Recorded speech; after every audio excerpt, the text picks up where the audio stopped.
Welcome back to the Nordic Championship 2018 League of Legends, where we just watched Factor Evolution versus nDurance end with a win to nDurance, and in a very interesting way with the very individually focused team comp they were playing. So looking forward now to game number 2, and I want to ask you, Henning, what do you think will happen? I think that nDurance, I think it's going to be decided in the early game. If nDurance are able to get the snowball going as they did in game 1, we know that they can keep that up and keep going until the Nexus has exploded. So if nDurance can snowball early on, they're going to take the game. If Factor Evolution are able to stall the game, if they're able to just make the early game go even, no kills, that's going to be the optimal situation for them. So I think that if nDurance has a lead by like 10 minutes, they're going to win. If Factor Evolution are able to stall the early game, they're going to win. Yeah, Factor Evolution have been really good at kind of just playing it out and just waiting for these mistakes to come from nDurance Gaming. At the same time, for me, to play like that, I mean, sometimes you got to give up objectives, obviously, but Factor Evolution were giving up everything, basically. Of course, it was a really good idea to give up, first turrets, give up, maybe a Baron where they didn't really have vision and couldn't dare to go into their own jungle to get the vision they needed. At the same time, at the point where they lost Baron in late game, they lost the Elder Dragon with 4 dragons, three Infernals and 1 Mountain Dragon to nDurance Gaming. I mean, at that point, basically, you're giving up the game. So at some point, you gotta stop surrendering all of these objectives and just decide to either we're gonna go for it or we're just gonna actually surrender right here, because that was the big problem for me with Factor Evolution. Yeah, for sure. I mean, that early game, the patience from Fact, giving up 4 dragons, Rift Herald, 3 Barons. I gotta say, I think all of those decisions were correct. I'm not sure if it was a correct decision to give up the Elder Dragon. I mean, yes, they had inhibs down. Their base was getting pushed in really far. But as you said, if you give up Elder Dragon to a team that already has those 4 Elemental Dragons, the 3 Infernals, it's pretty much game over. I mean, the team fighting from nDurance wasn't too good, but they were able to keep it going, with Alistar engages, with everything, putting down the herd. So Factor Evolution will have to shape up, though. I think we saw some glimmers of hope for them, though. Leader, while he was playing perhaps with too much confidence, from times overextending, getting ganked, he had some good showings. He had a 1v1 kill mid lane with the Cassio into the Katarina. He also put out a lot of damage in the team fights. So if you can get a beneficial matchup for leader, I think it could be a leader for the team. A leader for the team. I do enjoy a good pun. That was not a good pun. No, exactly. That was very simple pun. That was my point. That was my point. Was that a pun? I don't know. Maybe it was. I'll let you decide. Anyways, talking about the leader, player mid lane, I felt like leader has kind of, in a lot of these games, been his top player for the team. For this one, he definitely wasn't. I mean, he was there from time to time with the DPS, but I think we saw him miss 7 petrifying gazes in a row, then hitting 1 on touch, and then again, missing again and again and again. So it's a big problem for leader, I think, getting the Cassiopeia with too much confidence, playing far up in his lane, knowing that he has the beneficial 1 versus 1. Sure, he got a few CS lead in the early stages. Sure, he poked down Jamaru at the start.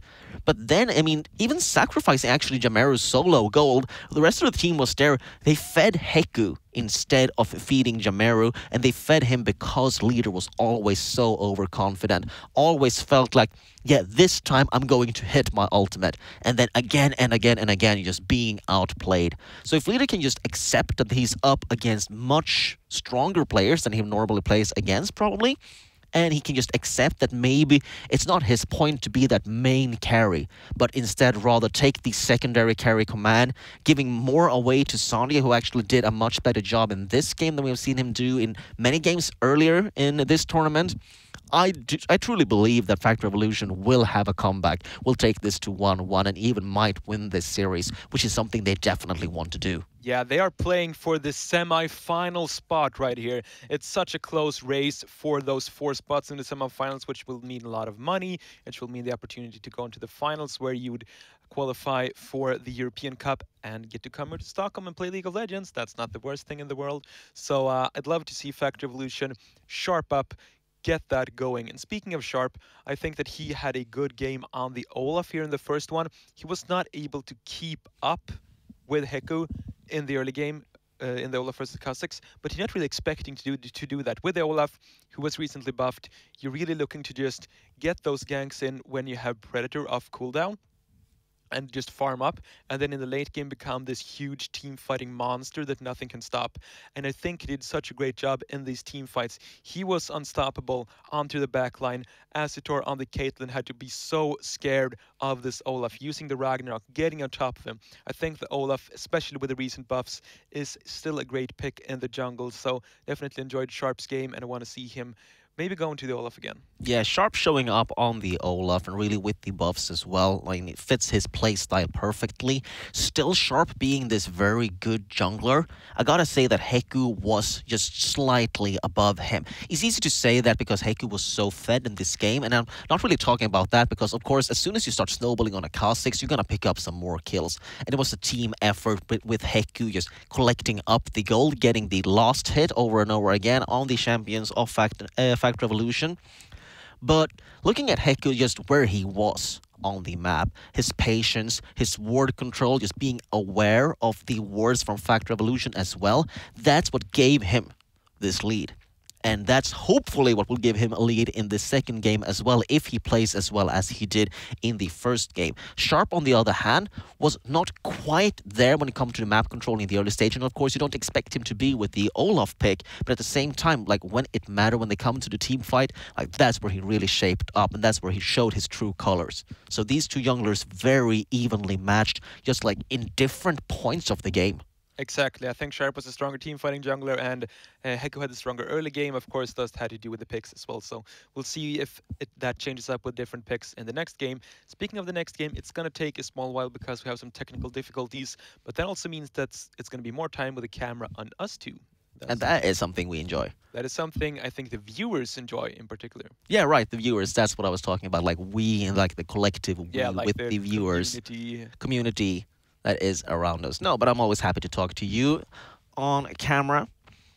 So let's have a look at the standings again, because the semifinal is coming up. This is the last day in the group stages, as Atlantis is still in the top with his 5 wins, only 1 loss so far, with 6 played matches for every team all around. Today is so important. Fact Revolution being the 2nd spot up in the top lane, playing versus nDurance Gaming, who actually is only at 6th place right now, really shows how strong nDurance Gaming are when they're really playing to their fullest potential. So that is something very interesting to see, that nDurance took game number 1 with the kind of like team coordination that they had. But Fact Revolution still 2nd place up. PPK following in them is as the 3rd place, and we will see them versus Team Singularity later today. Yeah, that's going to be the 2nd match of the day, so stay tuned for that. Beforehand, though, we're going to be seeing Fact Revolution fighting for that semi-final spot, going to be so important, and defending the honors of Norway. And Norway is a region that I was asked before this tournament, which of the countries do you think will be the best? I said Sweden and Norway. Sweden because I'm a bit biased, and because they have the best individual players. Norway because they have the strongest organizations, the strongest teams in terms of like how they build around the infrastructure, the team play and everything, the team coordination. Sweden has showed up. Norway hasn't really showed up, so I'm kind of right and wrong at the same time. Yeah, I mean, Norway's still being like 2nd spot up, like that's not a bad place to be, but there are so many teams like sharing that 2nd spot, so every game counts. And now for Fact Revolution, like the first game, they show that they know how to play like an extended game, and they know how to not, when you're falling behind, they know how to not falter as a team. But what they don't really know is like how to turn it around. They're just surviving, slowly losing. And from this next game, we need to see if they can actually survive and then slowly start winning. And this is what it's all about, because nDurance Gaming already shown like they have the upper hand in the early stages. And what are Fact Revolution going to do about it? Let's have a look going into the draft right now and ready for the picks and bans, with nDurance Gaming banning Rice immediately and the Camille ban coming out from Fact Revolution. I still expect the mid lane focus to be the bans for endurance. Get Lighter off those strong carrying champions and get Yamaru into a beneficial matchup. Also going to be seeing if they want to spend 3 bans towards the mid lane or if they want to spend 2 bans towards the mid lane and then ban the Saya. Because if they spend 3 bans on the mid lane, Sandy and Axis could get their hands on Saya Rakan. Not sure if those two particular players play Saya Rakan that much, but it is perhaps the strongest dual lane in the game, which is why you really want to keep that away from your opponents. And it is going to be up for Sandia and Axis. It's a very similar ban phase as it was in the first game. Again, the Echo versus Leader.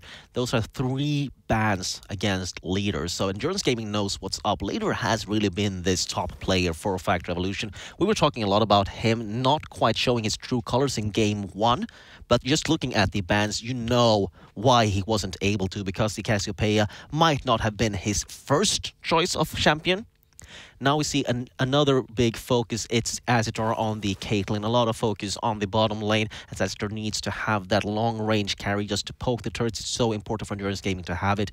And now it's the Olaf picking him up for Factor Evolution together with the Warriors again. Not going to be the Cyan Rakan for Factor Evolution. Perhaps not as strong as of a dual lane as they once were.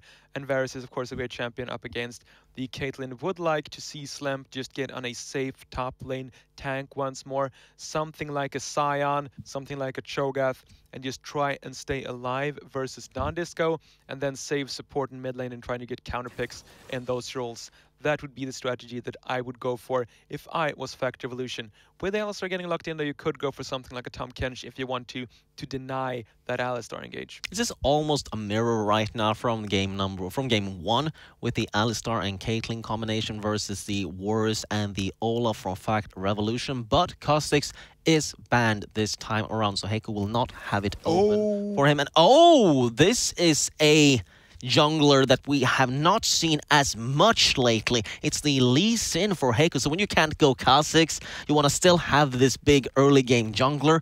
Yeah, Lee Sin, he still exists. He's still consistently has been so strong, even though he has been banned, nerfed so many times. And now, of course, Factor Revolution are hovering the Zed pick. And we know that Leader likes to play these melee champions mid lane, picking up Zed blind into Endurance Gaming. Is this a legit pick? I mean, it has to be, right? Yeah. Because you're not picking like placeholder champions because you're in a tournament realm, so you have every exactly. champion. No, this is legit. This is Leader just showing that here is my Zed again with the duel versus Jamaru, and Leader lost out last time, so Jamaru will probably feel very confident. Not, of course, going to have his Katarina, although I would argue that his Katarina was kind of non-existent for most part of the game. It was all about Heku being that, main DPS burst champion, and Katarina, kind of secondary coming in, always sort of falling a little bit short of the resets and just dying over and over again. So I'm not too worried about the ban on Katarina. Show get banned versus Slamp, that might come back and hurt him. I think unless they ban the Scion here, Slimp is going to be fine. Cho'Gath and Scion are really those S tier big tanks up in the top lane. And with the Tahm Kench ban, I think that's going to be the pick for Factor Evolution here. And we might actually, the said ban might have still been an unintended one, or the said pick, I mean, with the picks and ban being remaked. We don't actually know what's happening right now, but something happened in the pick ban.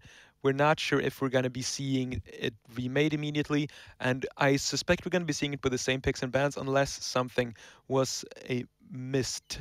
Yeah, so it was a little bit of a bug. It's still, the picks and bans are as they have been shown.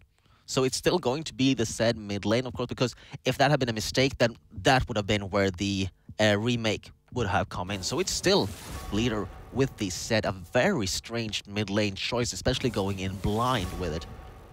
Yeah, for sure. I mean, if we're trying to make sense of this, we are in 8.5, so tanks in general has been slightly nerfed with the Cinderhawk and Warmogs getting taken down, as well as I think it was Aftershock, the rune that's been having taken down in power level as well.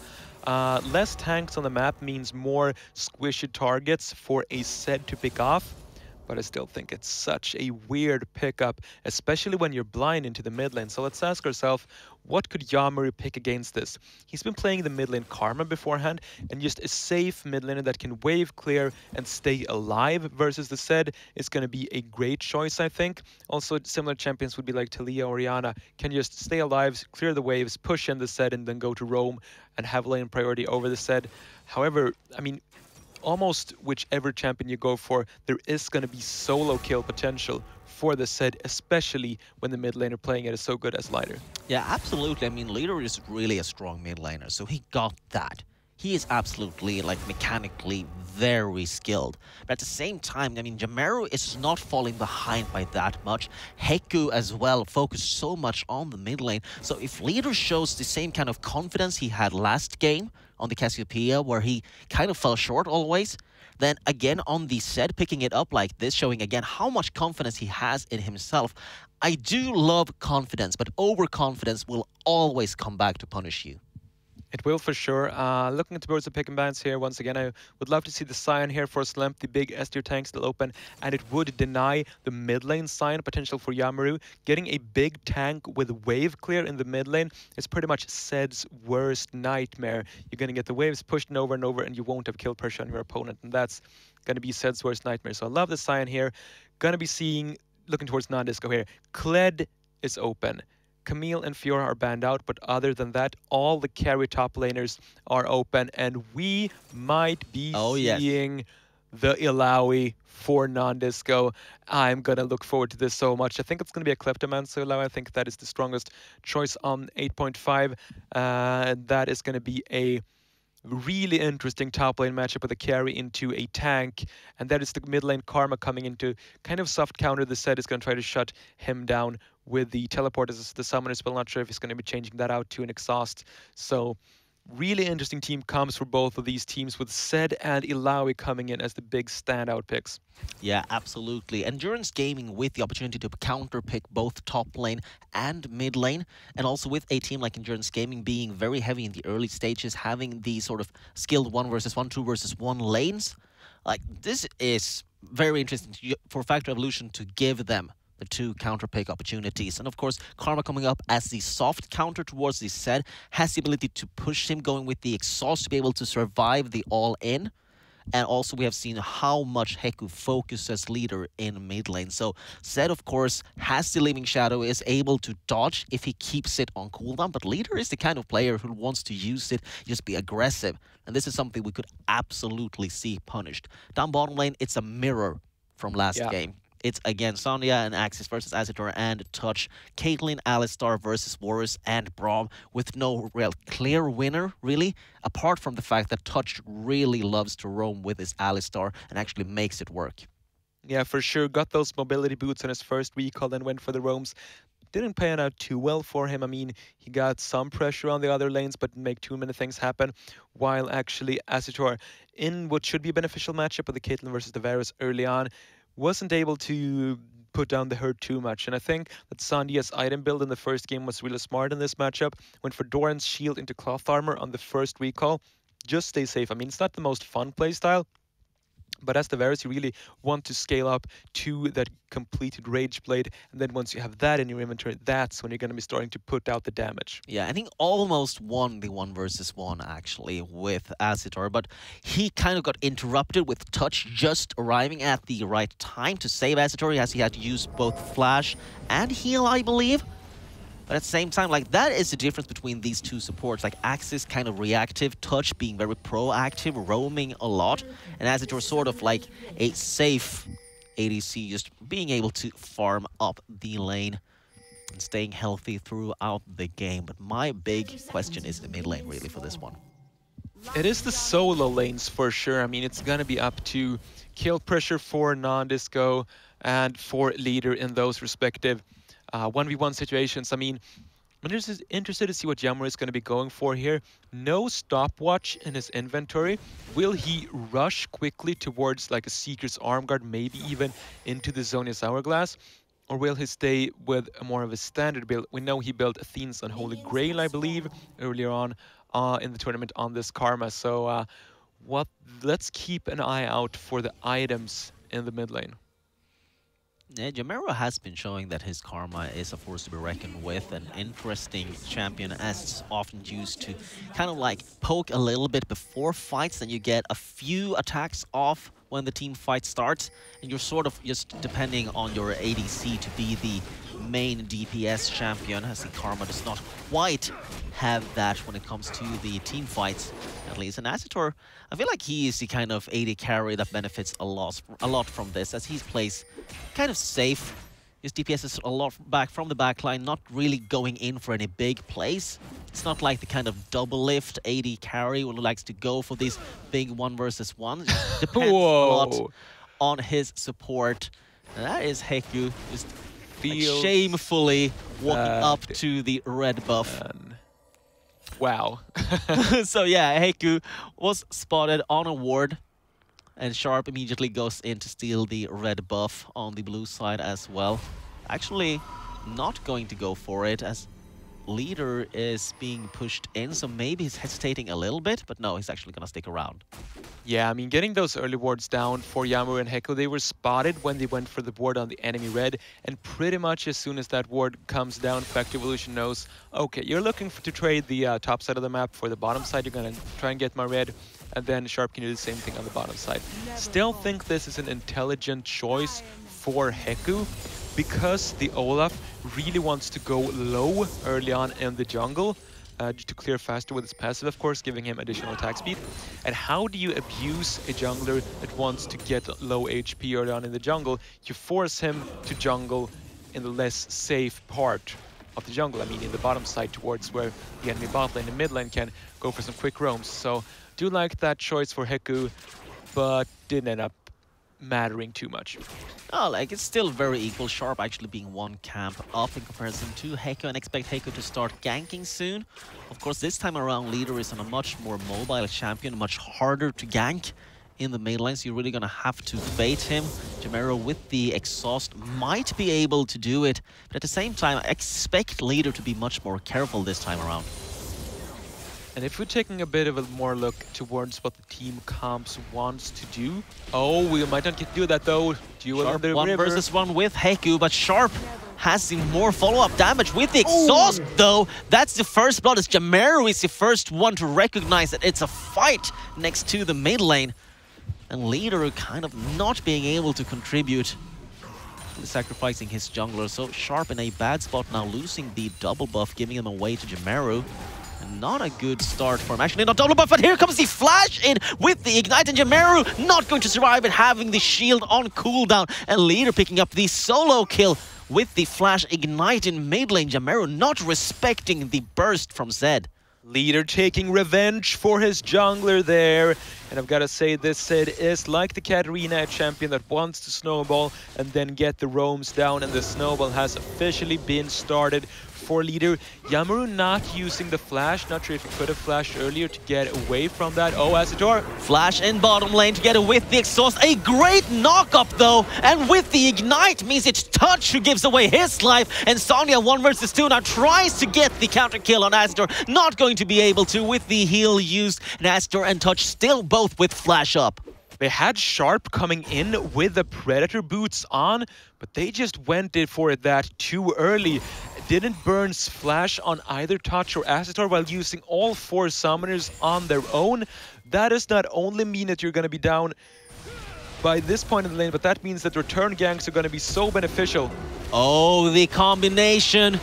Jungler and support jumping in with the flash, as Heiko picks up another kill on Sharp. Sharp falling behind quickly now, as this is another great early game by NDG. Yeah, and you remember what I said before this game. If Fact Revolution can keep the early game even, if they're not behind in gold by 10 minutes, they're going to be the favorites here. But nDurance able to make the snowball happen so much. And, you know, I don't think I was the only one to kind of question this Lee Sin pickup when the likes of Sejuani were open. But Heiko is showing it to pay off, and together with the aggressive Alistar play from Touch, I want to see these two players roam together.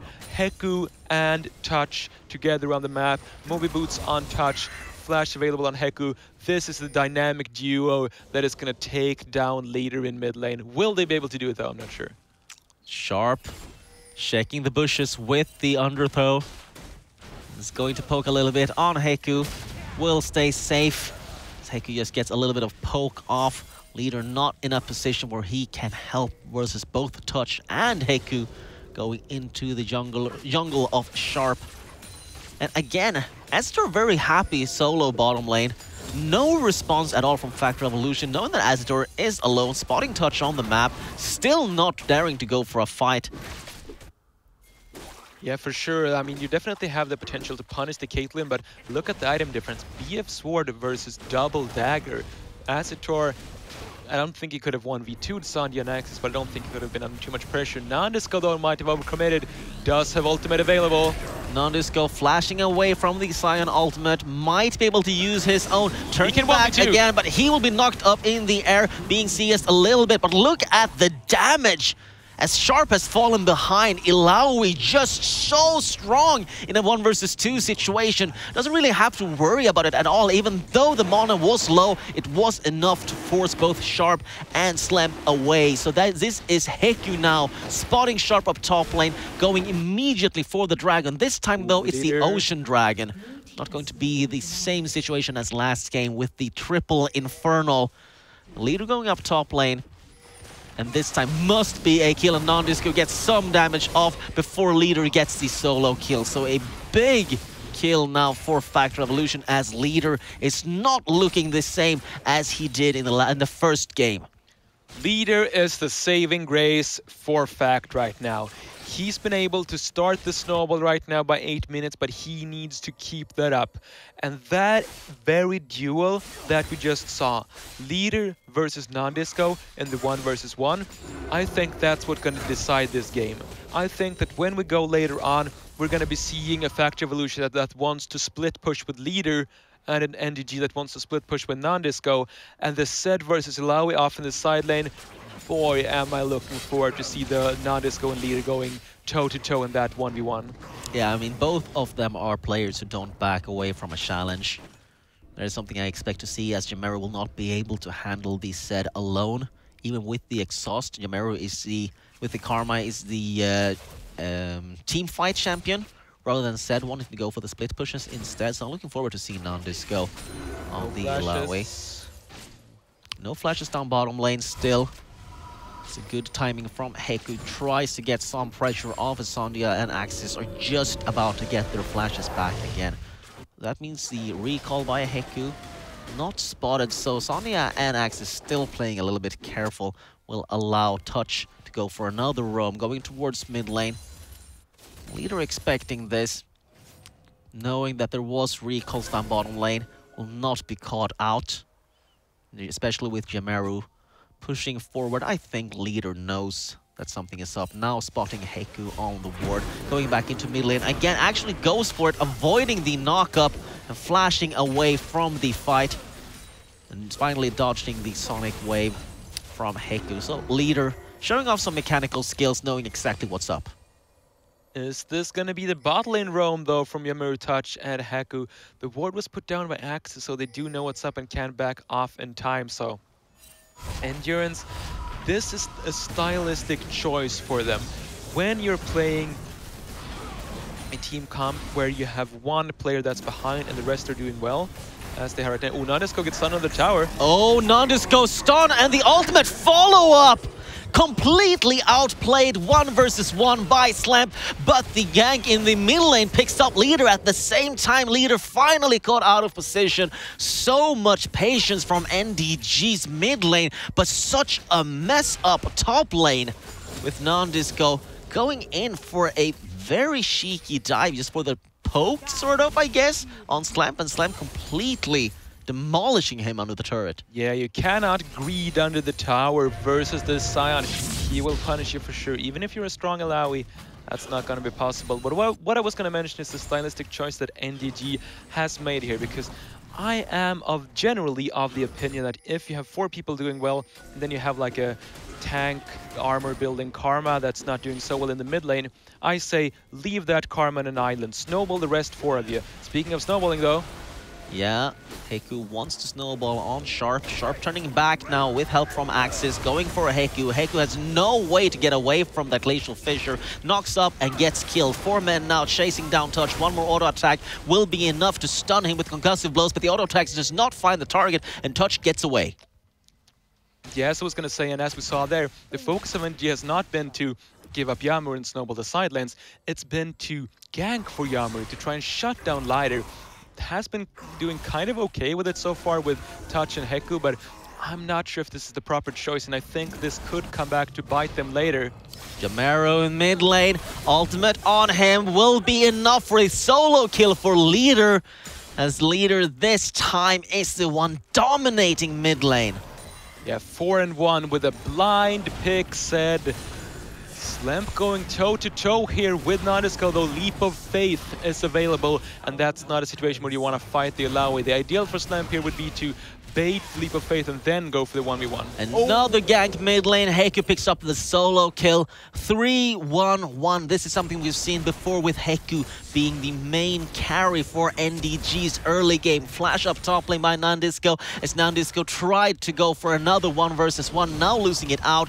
Will instead go to help Heku pick up the Rift Herald. No response from Fact Revolution. Yeah, Sharp is around, though not sure what kind of vision they have if he wants to go for something in the river. I think he is looking to punish nDisco instead. There is no flash, and there is the Leap of Faith, though, and we know that Illaoi, if anyone, can 1v2. She's like the original 1v2 champion. Okay, maybe not the original because she's kind of new, but still, the 1v2 champion. Yeah, like the go-to champion for the 1 versus 2. I completely agree with you. Illaoi, so strong with so much AoE damage together with the health regeneration she gets using the ultimate and the extra tentacles she gets with it. Tries to bait up top lane now versus Slamp as Jameru just de-warded. Gonna walk back towards mid lane. Jameru not being able to handle his 1 versus 1 anymore, will have to rely on roaming. So big choice here for nDurance is where they want to use this Rift Herald that Heku has picked up.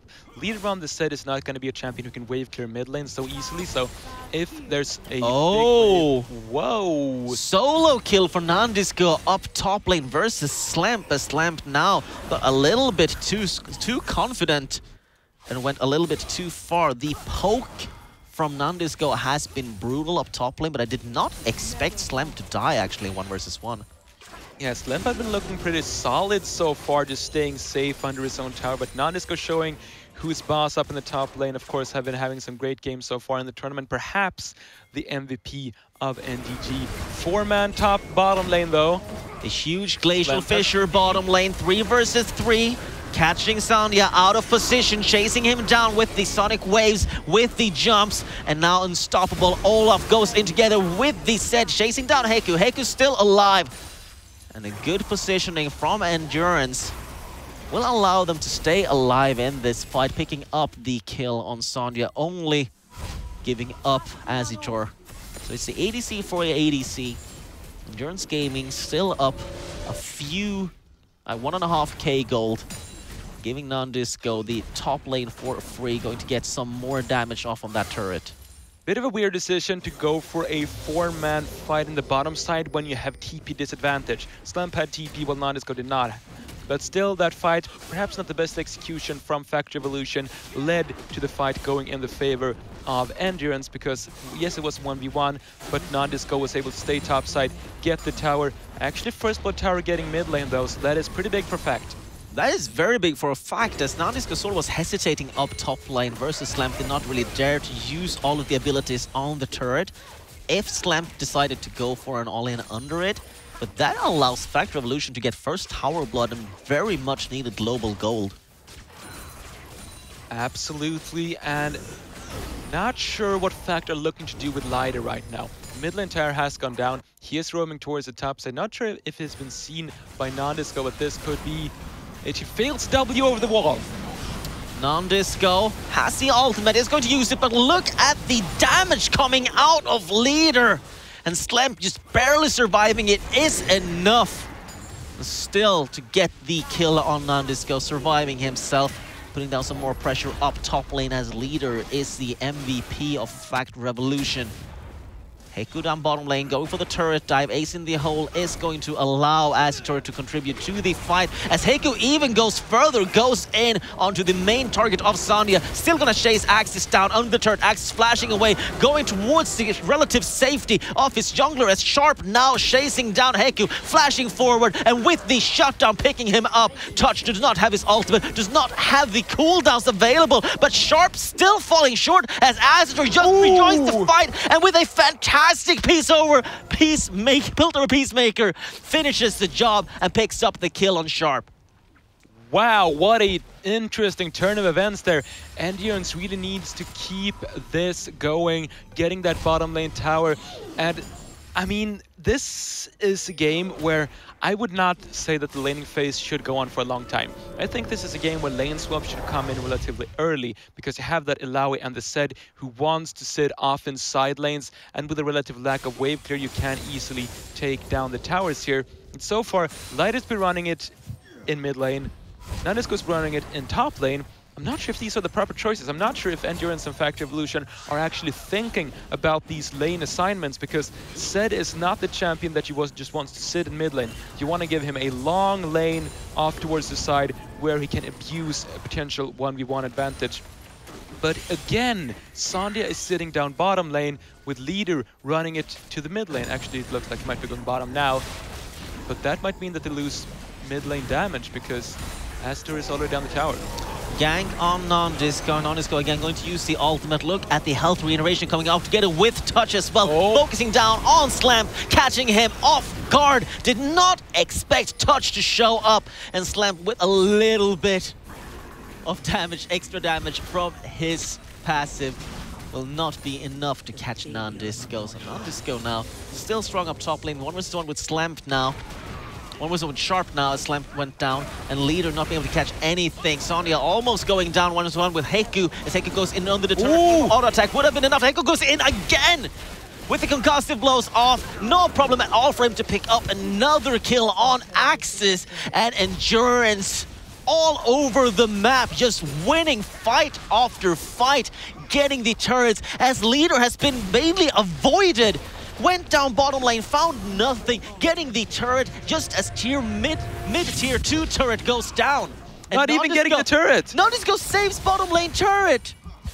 Wow, this is not paying off at all for Factory Evolution. They had the eggs in the set basket, and he's not been able to make almost anything happen. And towers are going down across the map. This was an even early game, but right now it's going to be 5 towers to 1 for nDurance. They really showing up right now. Factory Evolution looks to might be going for a fight though. Factory Evolution found Azitor. They get him first, following up with Touch, something we have seen over and over again. nDurance with the early lead, with the extra turrets, suddenly overextending and losing the bottom lane. Yeah, Azitor had the flash right there. I'm not sure if it could have flashed away from that Braum engage. Still caught out and went down, but their team is looking so confident at the moment. They're pretty much outmatching Factory Evolution in all aspects. I think last game nDurance had a great snowball going, but they were weaker in the team fighting department. This time, nDurance has kind of a good snowball going, and they are better than Factory Evolution in pretty much every department. There's nothing that Factory Evolution can really do. They're trying to catch out nandisco here, but he can 1v2. Can he 1v3? That's the question. nDurance with all of the team recalling. It's a very lonely nandisco in a 1 versus 3. The set ultimate comes in, catches him off guard with the ignite as well. There is almost nothing nandisco can do. Sacrificing his life, being a little bit too far up in the lane.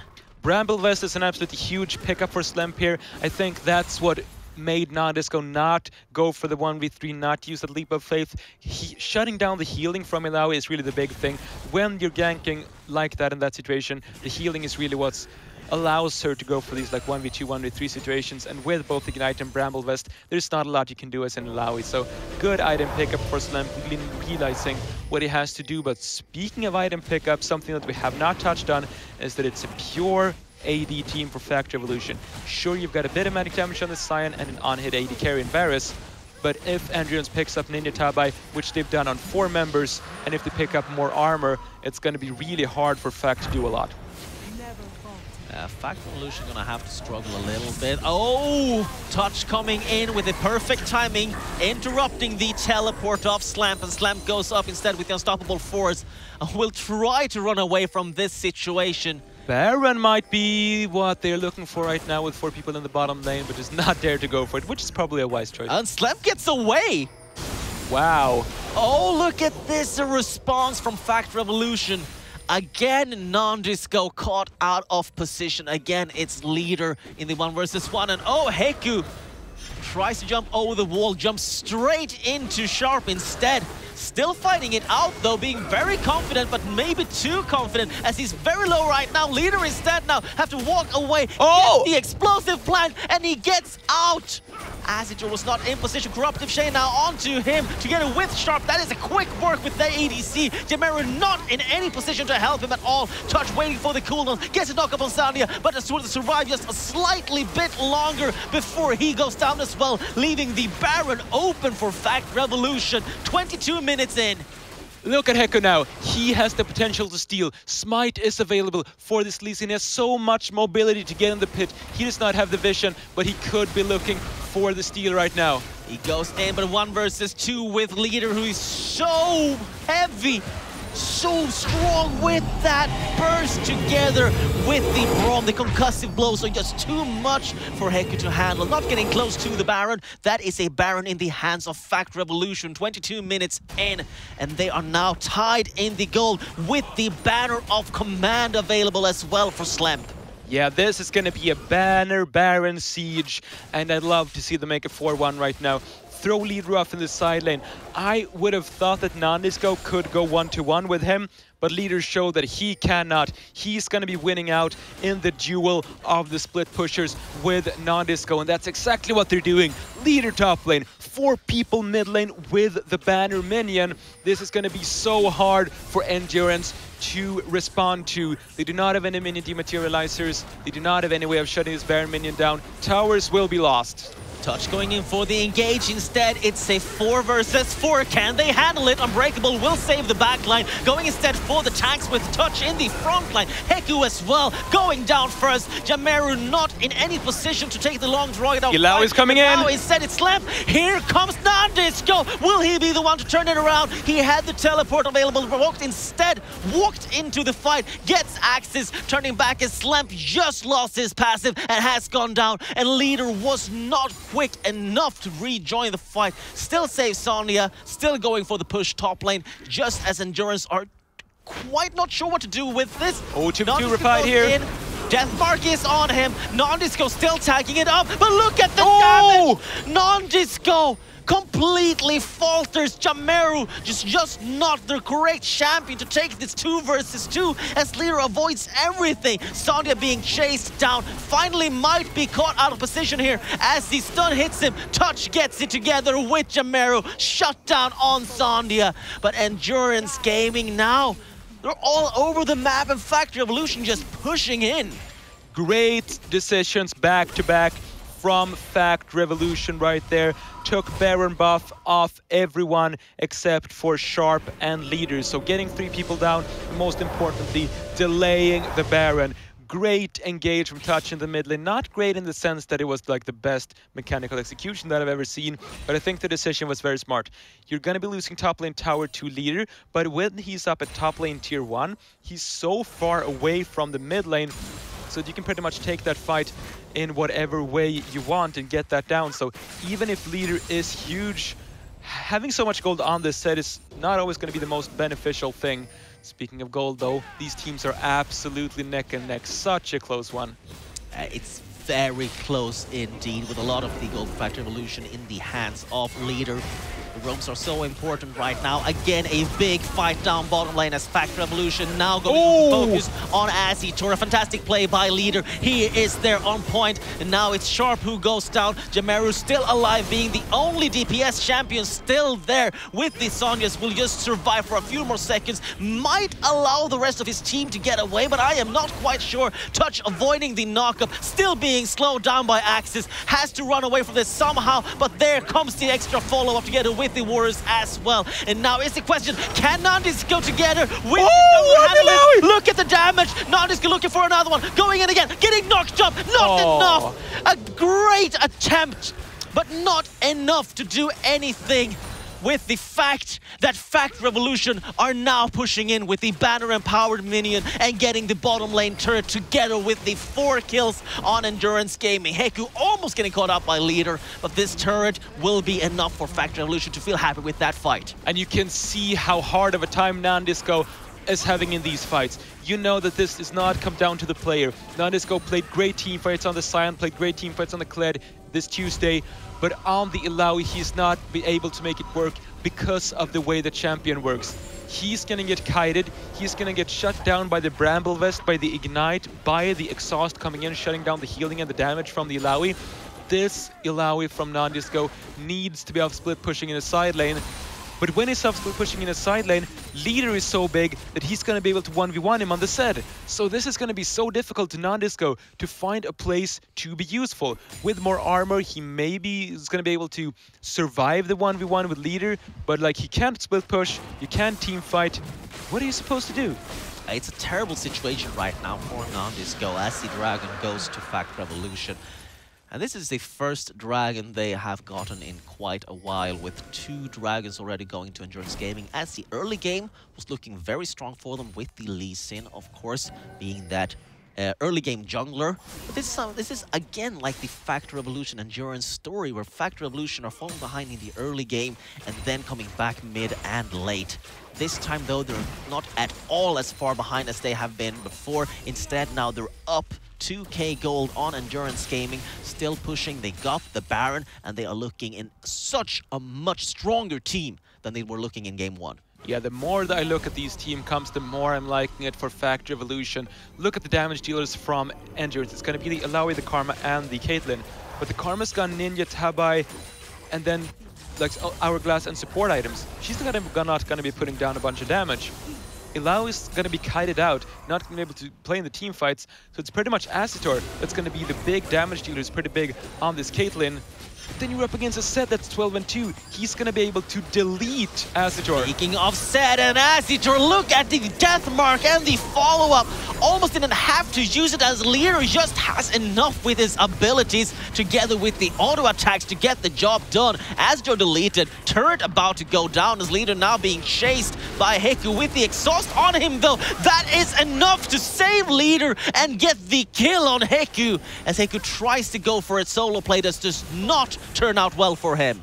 And look at this team comp from nDurance. I think it's so well abused from Fact Revolution. They have one reliable damage dealer, and that is Acitor, and he's getting killed instantly in every team fight by a Leader. Fact Revolution are playing this so smart. Will they be able to mount a comeback? I think yes. Yeah, this is absolutely a comeback opportunity for Fact Revolution. Baron up in 12 seconds. They have the kill on Acitor, and Heku's 10 seconds from respawning. Although Sonya is quite low on HP, they're going to opt to recall, getting a few wards down, but not the Baron control they need. So there's still an opportunity for nDurance to make something happen. Yeah, this is going to be an interesting Baron fight. There is teleport for both top laners. And will Fact Revolution dare to send Leader off towards the side lane? If you send Leader top, maybe slump bottom, is that an option? No, Leader's going to stay around. He's looking for a pick on this Zed. It is starting to become a bit more difficult, though, because there is the Guardian Angel on Acitor and the Sonus Hourglass on Yameru, as well as a bunch of armor on everyone else, and the Unbreakable Will on Alistar. So there's no one that Leader has an easy time of just instantly bursting. But I think he would not be wrong by just using his combo on Acitor to immediately proc the Guardian Angel, because that means he's going to be out of the fight for a while, and then they're going to be able to kill him once he comes back up. Fact Revolution now splitting out on the map. nDisco looking for the flank, might be able to find it. Is going to get into a 1 versus 2 instead. Will he survive long enough? No, he's caught out with Corruptive Shade as well, knocked up in the air. Ultimate will keep him alive for a little bit, but that is the kill for Sharp. And now the follow-up is there. Fact Revolution chasing this down. Little Legendary with the kill on Heku. The rest of Fact Revolution keeps chasing it, now turning back on Baron instead. They have killed Heku, so there's no threat of a smite steal. The question for nDurance is, will they try and contest this? Yes, they will. Touch going in, but with no ultimate, he quickly goes out. Again, Jamaru not in any position at all to follow it up. And wow, leader! Edge of Night! Spell shielding away Acitar's ace in the hole, so ace into nothing. Baron going into Fact Revolution. Jamaru and Acitar are there to try to stop it, but the follow-up is there as well with leader, now with the death mark on Jamaru. Exhaust juice, leader backing up again. So the Sonyas will be able to save Jamaru, but there are no Sonyas in the world that's able to save Acitar, as Baron again been started by Fact Revolution. Jamaru did a great job stalling it to get it with Acitar, but in the end, Fact Revolution picks up the Baron and a whole bunch of kills. That is really big for them as well. Getting the banner of command on the Scion. Will they be able to pick one up on the Olaf as well? Yes, they do. This is going to be another Baron buff, Dup Siege coming in. Hopefully with set off in a side lane, it's going to be so hard for nDurance to defend. They have shown in the past, though, that they're not afraid to engage if they think they can find a pick. Touch with Righteous Glory, as well as Flash on this Alistar, can find and engage from really far away, and if it's able to catch someone like Sandia out of position, there is no QSS on Sandia. So if they're able to make some sort of an Alistar and Lee Sin engage happen, that is the ticket back into the game for nDurance, but that requires them to outplay their opponents. nDurance needs to outplay versus a Fact Revolution with the super fed set mid lane. 15 kills, only 2 deaths. And outplaying this kind of team composition of Fact Revolution has been put up is such a tall order. It's so hard just to get onto the correct targets. If you focus Zed, he's gonna avoid most of it with his death mark. And then, of course, you're gonna have to worry about Sandia being there all the time. You're gonna worry about Sharp being on your AD carry. nDurance are starting to fall behind even further. A Fact Revolution looking to get this win into a 1-for-1 and looking to win the series, cementing their place in the top. Leader now gets the turret. Still in this fight, avoiding the knockup from Touch. Fantastic mechanical plays, but a little bit too far in as he finally gets caught off. 1 versus 4, a bit too much to handle. Fact Revolution did not have the minions in mid lane to go for the turret at the same time. I think the banner minion, yes, the minion still gets the turret, so that's at least something Fact Revolution gets out of it, but Leader just being a little bit too far up, not timing with the rest of his team. And Sharp is going to use the Ragnarok to just run away from this 1 versus 2 up top lane. As the mid lane turret is down, the inhibitor is open. Fact Revolution still decides to be happy with just this and backing off. I want to say that I'm impressed by Leader.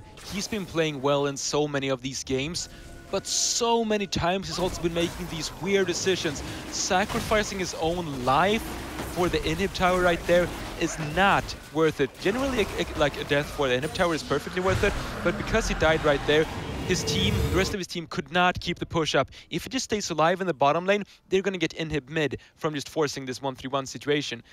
But Leader really making these weird decisions, trying to go for these solo plays. And of course you have to go for the solo plays when you are on the set, but you have to communicate with your team when you are doing it. And as we can see, there's another Guardian Angel coming in on non-disco. There's a stopwatch onto Heku. There is pretty much no one that he can go for right now to try to find the solo pickup. There is only Acitar, as the Guardian Angel is still on cooldown. I mean, the big problem with playing a fed set, of course, is that the longer you go into the game, the harder it is going to be to find these pickups, as all of the enemy team, will pick up these very defensive items. So now is the point where Zed is at his strongest. He's only going to get weaker from this, as these defensive items are just going to snatch up everything getting back. Again, Touch going in with a fantastic engage. Unbreakable will stop most of the follow-up damage as Touch tries to run out. Leader goes in again onto Jamaru this time, but the Sonics will keep him alive. Death Mark now instead onto Heku. Heku's chasing him down, gets the follow-up kill as Slamp now solo on the tanking. Looking at this non-disco on this Ilaoi has been keeping the backline of Fact Revolution occupied throughout that entire fight. Finally goes down. Slamp almost dead as well. A few more auto attacks from Azitor will be enough to kill him. Means Factor does not to back away, but look at the follow-up. There's Touch, goes in onto Sonya instead. Sonya is solo. Heku using the stopwatch to stay alive. Aster gets Axis. Aster knocked up in the air, but nothing there to follow it up. There are no mana for Slam as he has to run away. Heku gets the kill. Sandia on the rapid. Triple kill for Sandia. And nDurance, they win the extended fight. They get the 4 kills, only losing the top lane and losing Touch. And this is the big problem we're talking about. Leader, he went in for the big play. He got onto the backline again, but this time Jamaru with the Sonyas stays alive. Azitor, he has the Guardian Angel back again. Heku with his stopwatch, and also nandisco on the backline, surviving forever with his Illaoi. Wow, the Illaoi really coming up huge there. It looks like I might have to eat my words, saying that it's hard to teamfight on the Illaoi, and sure it is versus multiple forms of grievous wounds in the exhaust, but nandisco still able to make that work, keeping the entire backline busy for so long.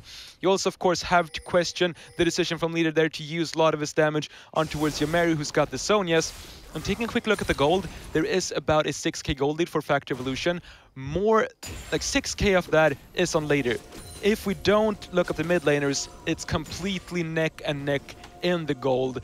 So that means that if Leader gets shut down early on in a team fight, he's pretty much, like, the teams are going to be so close. And without a QSS on towards Sandia, if you can shut that down, all the damage is gone from Factor Evolution. And also, Leader is already on full build. Like, you can't get stronger than full build level 18. So at any point right now that nDurance are winning fights, they're neck and neck in gold in every other area except for the mid lane. Leader. Oh, Leader walks straight into Touch, avoids the knockup, but the follow-up headbutt is still there. The Guardian Angel keeping him alive for now.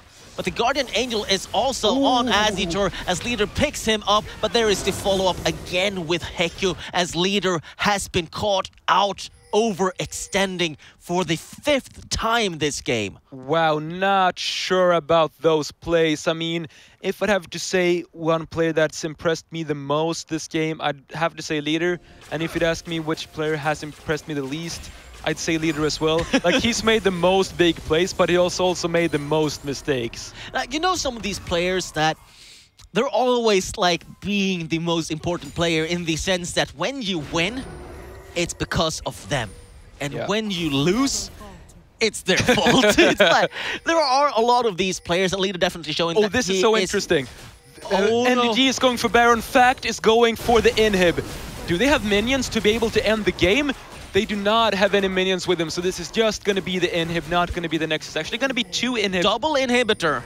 Wow. Might be important enough. The question is if nDurance Gaming can recall fast enough. They got the Baron, yes, they got the recall. The inhib not going to fall down. nandisco tries to find Sandia, gets the slow onto him. Slam has been a little bit caught out, stunned. Not sure if they can take this fight. They're still going to go for it. Chasing down Slam. Gets another slow onto him. He's rooted in the bush. And now is Heku on the front line. They get Slamp. A fantastic pickup for nDurance, getting the Baron as well. So Baron and a pick, sacrificing the mid lane inhibitor. Yeah, that's got to be totally worth it for nDurance if they're able to make things happen with this Baron buff. And baiting the Lighter has been a beneficial strategy for them so far. Who is going to be the bait this time? As you heard, Guardian Angel is on cooldown. Yamaru has the Sonyas though, so I think like if you send someone forward to bait the Leader, that could be the way back into the game. Leader is with his team right now though, so won't be too happy on the trigger finger if you're a Factor Evolution fan. That's what you hope at least. Jamaru has exhaust up. Jamaru needs to be quick using it. Leader has shown heavy mechanical skills on this set. The big problem has been his positioning. He's been out of position so many times. Inhibitor goes down. Leader looking for the backline flank. Not going to pull the trigger just yet.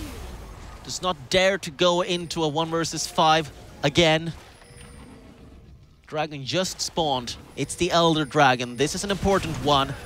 2 dragons each, the similar dragon, no infernal dragon, no mountain dragon on either side, but it dies so quickly when you're gaming. And here comes the full of fact revolution, starting the fight, focusing down non-disco first, a fantastic knock-up, and the glacial fissure only hits air, means the fact revolution has to back off just a little bit as Azitor is in the backline, DPSing onto everyone of fact revolution. Non-disco with a fantastic ultimate, waits until the last second, gets the double kill, and Slap with the passive, trying to get Jameru, not going to be able to. Heku on a rampage. nDurance, is this going to be it? It's Leader alone right now, being chased by Heku. Heku has the Guardian Angel. There's nothing Leader can do about this. Living Shadow and Flash used just to get out, but Heku's still chasing him down. Goes in with the smite as well, with the solo kill under the turret. Guardian Angel up. Heku is going to attack. He is so happy with this, as nDurance Gaming, they beat Fact Revolution, the second team up in the top in this game, in this tournament. It's nDurance 2-0ing Fact Revolution. And just to make it even more beautiful, the teams finished with 30 kills each, and there's 600 gold within each other's reach. Absolutely such a close series. 2 40+ minute games, and in the end, Leader coming up as the big carry and the big thrower for his team. Absolutely. I mean, this is such a... I don't know, this is such a crazy game, these two teams versus each other. We talk about nDurance like they're the early game team. And then in the late game, they stall it, and they stall it, and they just wait for the said power spike to end. Yeah. For 40 minutes, they wait until the point where Leader cannot burst their backline anymore. And that's all of a sudden where they just turn around and completely demolish Fact Revolution. A fantastic play by nDurance Gaming. I also got to mention there towards that final fight, I mean, I've been praising Fact Revolution for giving up objectives, being patient about that. This time they chose to take the fight around the Elder Dragon. Not necessarily the wrong choice, but those close corridors there was played so well by nDurance Gaming. They had the Caitlyn traps like really well placed in towards the entrance, towards the Elder Dragon, and then during the fight, Touch was sitting there on the Alistar with the Unbreakable Will active, and Sandia was only able to hit the Alistar because he was so scared of the Caitlyn traps and of course the CC coming out from the Alistar. So that fight ended up with one of the damage dealers of Fact Revolution not even being in there, which is Sandia just hitting the Alistar, and on the other hand, Leader just went for it, but was not able to pull it off. So gotta say, great use of the terrain of the map from nDurance. And also, you talked about Leader being the split pusher, and we saw Fact Revolution often rather opt to go for the team fights instead, where Zed does not quite shine as well, especially when you're facing off versus the Sonias, the double Guardian Angels, versus the Exhaust, versus an Alistar with the knockup. I mean, Leader, like, mechanically, he was playing a fantastic Zed. Yeah. But you cannot have enough mechanics to just avoid all of the CC when you constantly go into the backline, like 1 versus 4, 1 versus 5, and you're gonna lose that early game advantage he had. And then all of a sudden, you're not in a good position anymore. Instead, it's all of this gold invested into an assassin that can't assassinate anyone. Definitely not a strong position for them. And with a 0-2 loss, we are still not sure if Fact Revolution will move on to the semi-finals. But I have to say their chances aren't looking too hot. We will see in the second series, though, who will be going on to the semi-finals. After today, we will know for sure. Yeah, so stick around. We'll be right back with more matches. So look forward to that.